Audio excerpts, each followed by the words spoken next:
तो चलो दोस्तों स्टार्ट करते हैं। पाइथन प्रोग्रामिंग में आज अपना टॉपिक है इनपुट आउटपुट।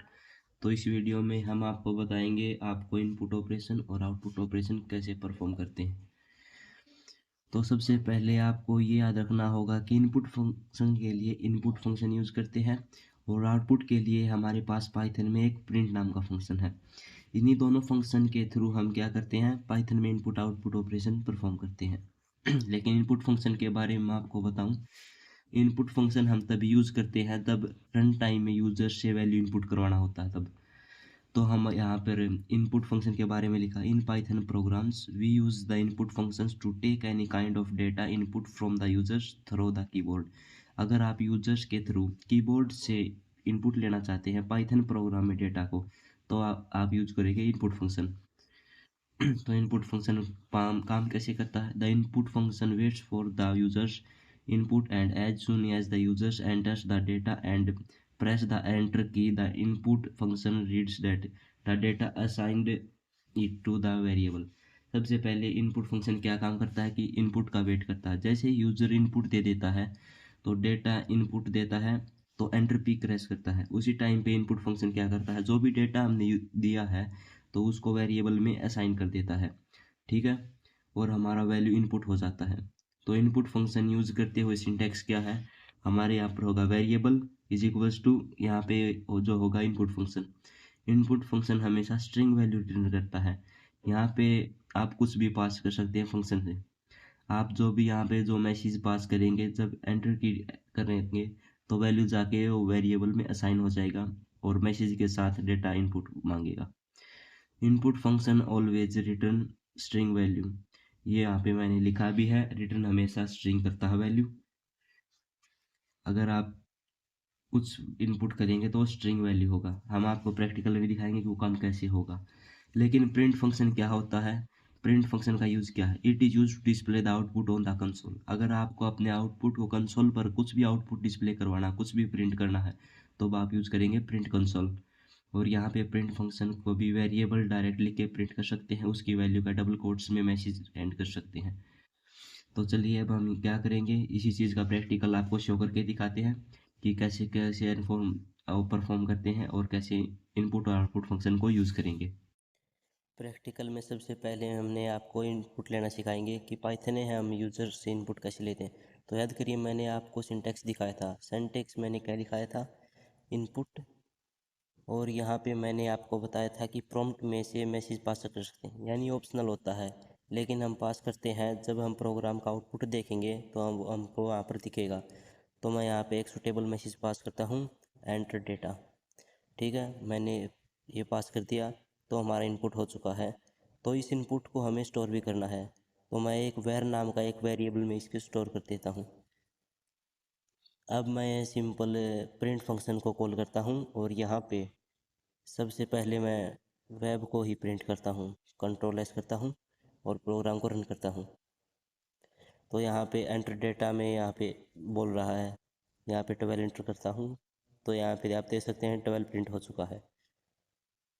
अब मैं आपको बताता हूँ, मैंने आपको क्या बोला था कि इनपुट फंक्शन हमेशा और हमेशा स्ट्रिंग वैल्यू रिटर्न करता है। दोस्तों उसको भी चेक करते हैं। तो प्रिंट के अंदर हम टाइप फंक्शन को कॉल करेंगे और उसके अंदर वैर को प्रिंट करेंगे, ठीक है। कंट्रोल एस करता हूँ मैं, देन अगेन रन करते हैं। तो ये थोड़ा सा टाइम लेगा। यहाँ पे मैं वैल्यू इनपुट करता हूँ सपोज 100, ठीक है। तो यहाँ पे देख सकते हैं 100 प्रिंट हुआ है और साथ में उसका टाइप क्या प्रिंट हुआ है, str प्रिंट हुआ है। यानी हमने वैल्यू भले ही इंटीजर डाले हो लेकिन उसका टाइप क्या है, उसका टाइप str है। ये इनपुट फंक्शन हर हाल में इसका डिफ़ॉल्ट रिटर्न टाइप स्ट्रिंग होता है। तो अब हमें इंटीजर वैल्यू से इनपुट लिया, तो अब हम चाहते हैं कि यहाँ पे टाइप इंट हो। तो अगर पाइथन में हमें अपनी रिक्वायरमेंट के हिसाब से वैल्यू कस्टम करना है तो हर तरह का फंक्शन होता है। तो यहाँ पे हमें सिंपल इंट फंक्शन का लिखना होगा। हमने इंट फंक्शन को कॉल किया और यहाँ पे इसका प्रेसिस क्लोज किया, अनकंट्रोलस करता हूँ, देन अगेन प्रोग्राम को रन करता हूँ और यहाँ पे एंटर डेटा बोला है। और अगर इस बार मैं 100 करता हूँ और एंटर करता हूँ तो यहाँ पे देखिए 100 तो प्रिंट हुआ लेकिन उसका टाइप क्या हुआ, इंट प्रिंट हुआ है। इंट इसलिए हुआ क्योंकि यहाँ पे आप देख सकते हैं हमने जो वैल्यू यहाँ पे इनपुट लिया था फंक्शन में, देन उसके बाद हमने इसका टाइप कन्वर्जन कर दिया, यानी इंटीजर वैल्यू कर दी और वेरिएबल में फिर इंटीजर स्टोर हुआ। अब मैं चाहता हूँ कि मैं एक फ्लोट टाइप की वैल्यू इनपुट लूँ, तो मैं प्रोग्राम को रन करता हूँ और यहाँ पे एंटर डेटा में इनपुट करता हूँ 12.34। तो यहाँ पे आप देख सकते हैं कि वैल्यू एरर आया है, यानी हमारा इनपुट क्या है 12.34 है। हमने यहाँ पे क्या यूज़ किया है, इंट फंक्शन यूज़ किया है। इंट क्या करता है, सिर्फ और सिर्फ इंटीजर टाइप का डेटा इनपुट ही एक्सपेक्ट करता है। इस वेरिएबल में आप इंटीजर में वैल्यू आप फ्लोट स्टोर नहीं करवा सकते, और यहाँ पे आप ले रहे हैं फ्लोट, इसलिए एरर जनरेट कर रहा है। तो इसका सॉल्यूशन क्या है, यहाँ पर आप इंट की जगह पे आप फ्लोट फंक्शन लिखना होगा हमें। फ्लोट फंक्शन को हमें कॉल किया, अगेन प्रोग्राम को रन करता हूँ, ठीक है।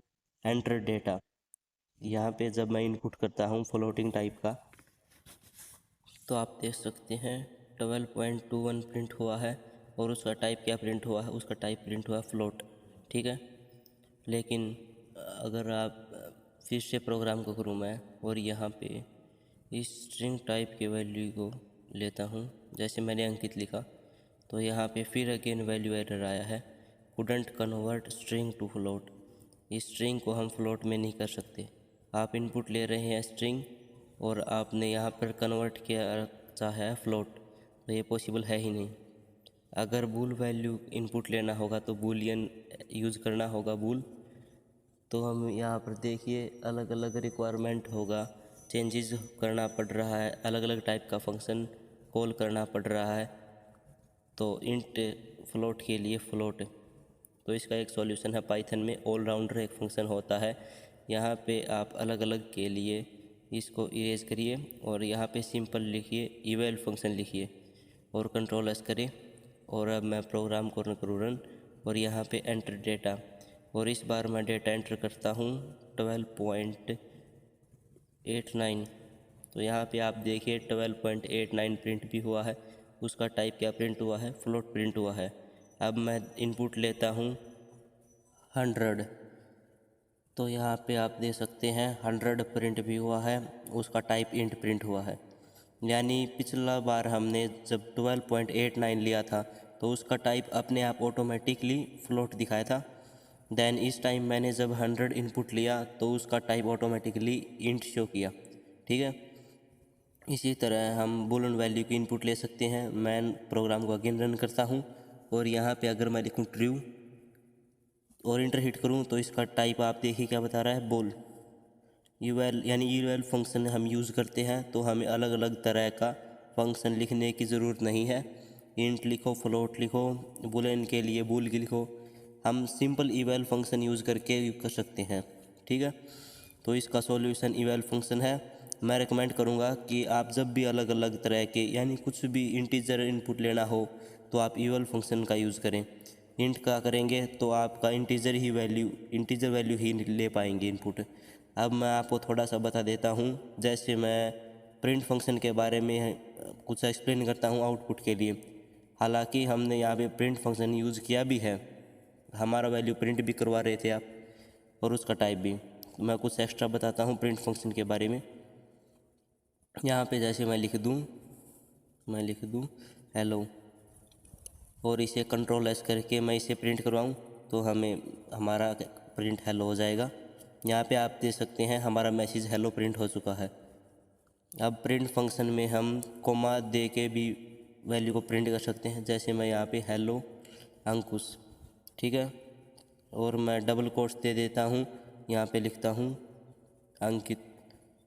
कंट्रोल एस करके जब मैं इसे रन करूँगा तो हर तरह की वैल्यू यहाँ पे देखें, जितने भी वैल्यू मैंने वहाँ पे लिखे हैं तो यहाँ पे सारी वैल्यू प्रिंट हो चुकी हैं।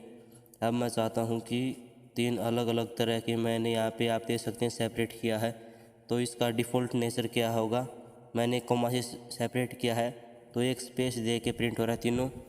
मैं चाहता हूँ कि स्पेस ना लेके यहाँ पे मेरा मनपसंद सेपरेटर प्रिंट हो, तो उसके लिए मैं लास्ट में एट वेरी लास्ट में क्या करूँगा, यहाँ पे कोमा और सेप इक्वल, जो भी आपको सेपरेटर देना है मुझे देना है हाइफन, कंट्रोल एस तो यहाँ पे आप देख सकते हैं हमारा जो आउटपुट है वो सेपरेट होके आया है जिस तरह से मैं चाहता था। तो यहाँ पे आप कोमा दे के भी प्रिंट फंक्शन में जितना आपका चॉइस है आप अपनी वैल्यू यहाँ पे लिख सकते हैं।